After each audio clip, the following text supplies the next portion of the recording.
السلام علیکم میرے پیارے دوستوں، آج ہم آپ کو بتائیں گے سردیوں میں جل کی حفاظت کیسے کیا جائے۔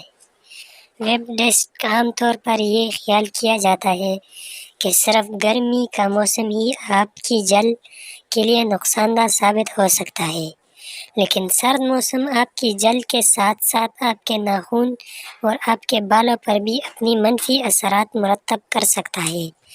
تفصیلات کے مطابق سرد موسم میں جلد خشک اور خارش زدہ ہو جاتی ہے۔ خشک جلد بہت جلد سورج کی تمازات کا اثر قبول کرتی ہے اور سیاہ ہو جاتی ہے، اس لیے اس موسم میں آپ کو اپنی جلد کی حفاظت کو زیادہ کرنی پڑتی ہے۔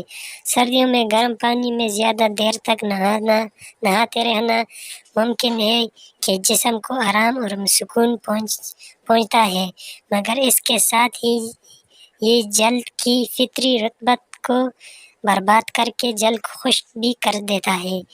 آپ چاہے بات لے رہے ہو یا شاور، پانی کو گرم نہیں بلکہ نیم گرم ہونا چاہیے۔ صابن کا استعمال کم سے کم ہونا چاہیے، اور وہ بھی صرف ان مقامات پر جہاں آپ کو ضرور محسوس کریں۔